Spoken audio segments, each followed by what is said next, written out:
안녕하세요.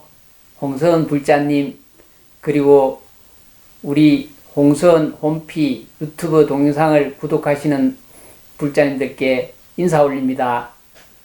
건강하시고 그동안 잘 지내셨는지요? 부처님 오신 날 탄신일을 맞이하여 여러분들께 간절하게 부처님이 이 사바세계에 오신 뜻과 또 어떻게 하면 생사를 요달할 수 있는가에 대해서 조금 법문을 해드리고자 합니다. 먼저 가장 소중한 계, 우리 다 같이 합장하고 그 계를 따라하시고 또 설하겠습니다. 함께 하시기 바랍니다.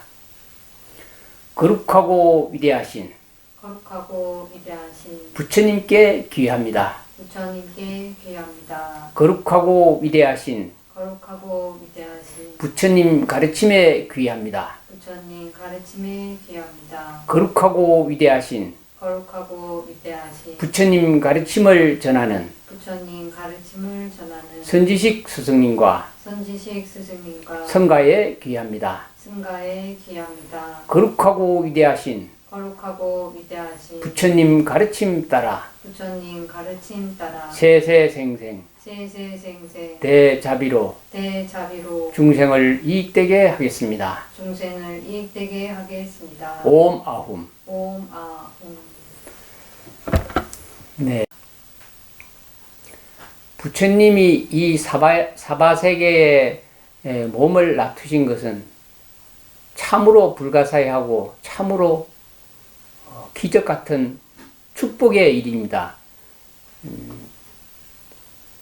많은 설화가 있지만은 설화를 설화로서 생각하지 마시고 참으로 그 속에서 진정한 부처님 가르침의 핵심을 우리는 잡아내서 자기 것으로 만들어야 됩니다.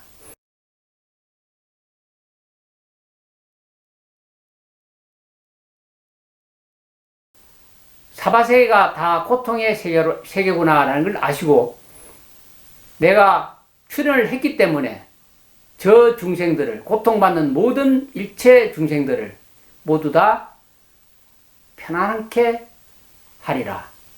모두 해탈케 하리라. 모두 열반락을 누리게 하리라. 이렇게 선언을 하셨습니다.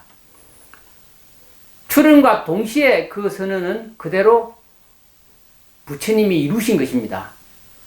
부처님이 한 손은 하늘로 들고 한 손은 하늘을 가리키고 한 손은 땅을 가리키고 이 사후계를 사자고 하셨을 때 그때 일체 모든 중생들은, 고통받는 모든 중생들은 그 순간에 모두 다 편안함을 얻었습니다. 안락을 얻었습니다.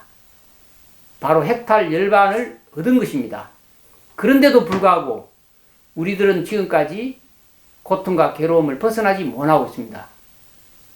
아무도 그것을 벗어나지 말라고 한 사람은 없습니다. 본인 스스로 무지와 미혹 속에서 그 고통 속에서 헤매고 있습니다. 그래서 우리는 지혜로서 마음을 열기만 하면은 부처님의 위대한 선언에 부합하는 그런 해탈락을 얻고 부처님 오신 날 봉축의 뜻을 제대로 이해할 수 있습니다. 어떻게 하면 그러면 그게 부합하는 생사고해를 벗어나서 해탈을 할 수 있을까? 지금 우리가 가장 시급한 것은 바로 생사 문제입니다. 생사 문제를 깨치기 위해서 지금 우리는 공부를 하고 있거든요. 생사 문제를 해결하는 가장 쉬운 방법이 있습니다. 잘 들으시고 사유를 깊이 해보시면은 금방 그 부분에 대해서 알미 생길 것입니다. 잘 한번 들어보십시오. 제일 먼저 우리가 이 부처님 공부를 하면서 시도해야 할 부분은 내 자신이 누구인지, 내 자신이 어떤 존재인지를 살펴봐야 됩니다. 그 첫 번째 살펴봐야 할 부분이 무엇이냐면은 바로 무상입니다. 무상. 상 없음의 나. 상 없음의 나. 모양과 형상이 없는 나에 대한 깊은 사유를 하셔야 됩니다. 실제로 모양이 있는데 없다고 사유하락하는 것은 아닙니다. 우리가 미혹 속에서 모양이 있다고 생각하고 살기 때문에 미혹이라고 합니다. 실제로는 상이라고 하는 것은 헛개비입니다. 미혹과 무지 때문에 상이 있다고 여기고 그 속에 빠져서 사는 것입니다. 그래서 철저하게 나라고 하는 존재는 상이라는 것이 존재하지 않고 상이라는 것이 없다라는 것에 대해서 철저한 사유를 하셔야 됩니다. 그게 첫 번째 사유입니다. 건강경의 모든 핵심이 바로 이 무상입니다. 무상. 상 없음에 대한 깊은 올바른 사유. 이 사유가 첫 번째 관문입니다. 그 다음에 두 번째 관문. 상이 없는 것에 대한 이해가 충분히 자기 마음에 자리 잡혔다면은, 그 다음에는 하늘과 같은 비어있음에 대한 자기. 텅텅 비어서 한 점, 티끌 한 점 없는, 다른 말로 말하면 미혹에, 번뇌 망상에 티끌이 한 점도 없는 청정무구한 하늘과 같은 자기 마음을 두 번째 살펴봐야 됩니다. 그래서 거기에 대한 이해가 충분하면은 깊이 사회에서, 철저하게 사회에서 한 점 티끌도 없는 하늘같이 텅 빈 허공성에 대한 자각을 하게 되면은 세 번째 뭐냐? 자기는 짓는 자가 아니라는 것을 철저하게 보셔야 됩니다. 내가 하는 행위는 싹 다 상과 탐지, 번뇌망상, 오용락, 하고자 하는 욕망, 애착, 집착 때문에 일어나서 벌어지는 행위들입니다. 이 탐지, 번뇌망상과 상에 대한 집착이 사라지면은 하고자 하는 짓는 바가 없게 됩니다. 일을 하되 짓지 않습니다. 욕심내지 않습니다. 원하지 않습니다. 행위하지 않습니다. 물이 파도 칠 때는 행위자가 아닙니다. 물이 파도를 칠 때는 바람이 불어서 치는 것 같이 보이지만은 물 자체는 행위자가 아닙니다. 짓는 자가 아닙니다. 인연 연계에서 지어진 바가 된 것이지. 그래서 반드시 자기는 짓기는 짓되 짓는 자가 아니라는 것에 대한 철저한 사유를 하셔야 됩니다. 이러한 사유를 해서 그것이 자기 마음에 이해가 되고 와 닿았을 때 그 사람의 마음은 일가를 하게 됩니다. 어떤 일가를 하느냐? 바로 나는 생하고 멸하는, 생멸하는 존재가 아니라는 그 철저하게 분명하게 알 수가 있습니다. 그때 나는 죽는 존재가 아니다 라고 크게 사자후를 할 수가 있습니다. 지금 이렇게 간단한 문제인데도 우리는 왜 이것을 해결하지 못하고 벗어나지 못하고 부처님국을 제대로 하지 못하느냐? 바로 올바른 사유를 못하고 깊이 있게 사유를 못하고 상에 대한 집착에서 벗어나지 못하고 상이 있다고 현상계가 실제한다고 여기기 때문에 벗어나지 못합니다. 자기는 착각에 잘못된 생각에서 벗어나지 못하기 때문에 상이 있는 존재이며 상이 있는 존재가 해탈을 하려고 그러고 모양이 있는 존재가 생사를 벗어나려고 그러고 모양이 있는 존재가 병에서 벗어나려고 하고 모양이 있는 존재가 고통에서 벗어나려고 하려고 하다 보니까 거꾸로 전도된 생각 때문에 영원히 고통에서 못 벗어납니다. 생로병사 우주간에 말할 것도 없고. 그래서 가장 먼저 시도해야 될 부분이 뭐냐면은 무상, 상이라고 하는 것이 없다는 것에 대한 철저한 자기. 현재 내가 눈으로 보고 하는 이 오음으로 만들어진 이 몸뚱아리가 실제로 존재하고 실제로 있다고 여기면은 그때부터는 제대로 공부를 할 수가 없습니다. 그래서 상이 없음에 대한 철저한 사유와 비어있음에 대한 철저한 사유와 그 다음에 나는 행위자가 아니다. 나는 짓는 자가 아니다. 나는 그런 탐지, 번뇌망상, 오용락에 놀아나는 자가 아니다. 이 부분에 대해서 철저한 사유를 하게 되면은 바로 생사가 없는 도를 알 수가 있습니다. 별로 어렵지가 않죠. 근데 이것이 왜 안 되느냐? 부처님 가르침 따라 안 가기 때문에 그렇습니다. 가장 소중한 것은 우선 이런 부분을 해결하려고 하면 잘 안 되니까 먼저 가장 어떤 것을 해야 되냐면은 계를 청정하게, 계를 잘 지켜야 됩니다. 세속적인 계뿐만 아니라 출가의 계, 세속의 계 할 것 없이 청정한 계를 받아지면서 부처님 가르침 따라 나아간다면 그 사람은 가장 느린 것 같지만 가장 빠르게 갈 수가 있고 제대로 깨칠 수가 있습니다. 삿된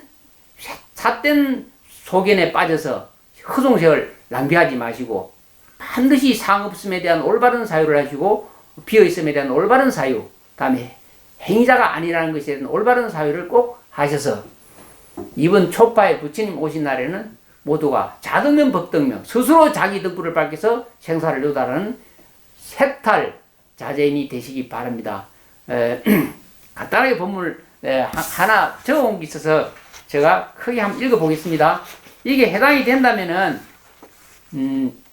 참으로 좋고, 해당이 안 되면은 다시 깊이 있게 사유를 좀 해보시기 바랍니다. 잘 한번 들어보세요. 전에 이 이야기를 법회 때 한번 한 일이 있습니다. 그래도 다시 한번 또 안 들으신 분들에서 한번 말씀을 해드릴게요.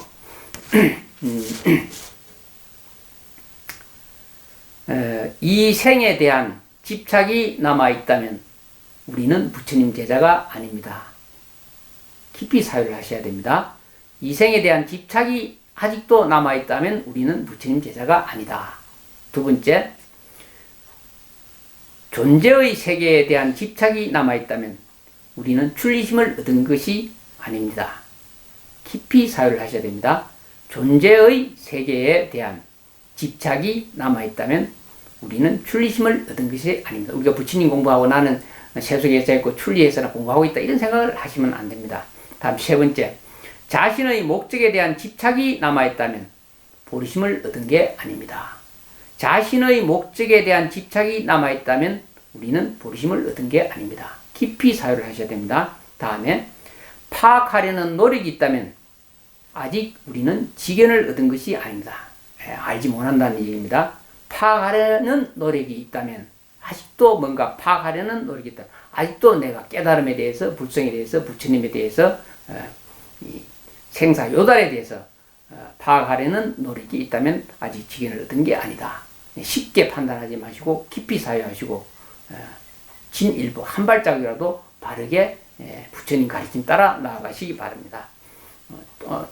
총체적으로 말씀드리자면은 오직 청정한 계획만이 자기 자신 안에 있는 불성을 깨워줍니다. 꼭 이 글을 가슴에 새기시고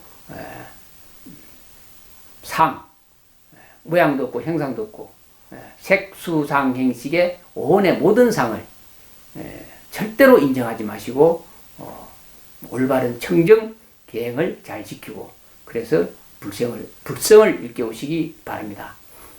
초파일 코로나 사태로 인해 가지고 온 세계가 힘겹게 지금 전쟁을 벌이고 있습니다. 코로나가 그냥 예사로 생긴 건 아니죠. 다 인간의 업보로 인해서 전 세계가 지금 고난 속에 있습니다. 곧 코로나 사태가 정리될 것입니다. 조금만 더 정부에서 가르치는 대로, 지침대로 잘 따라주고 하시면은 곧 코로나가 멎을 수 있습니다. 여러분 다 함께 힘을 내서 이 고비를 조금만 더 참고 인내하고 기다려주면은 밝은 세상이 오고 대한민국은 위대한 세계 중심 국가로서 더 한 발 나가게 됩니다. 희망찬 내일의 대한민국을 위해서 우리 다 같이 함께 위대한 부처님 가르침 차근차근 배워나가기를 간절하게 바랍니다. 모두 다 행복하시고 건강하시고 이렇게 유튜브를 통해서 만나 뵙게 돼서 너무나 감사하고 고맙습니다. 모두 사랑합니다.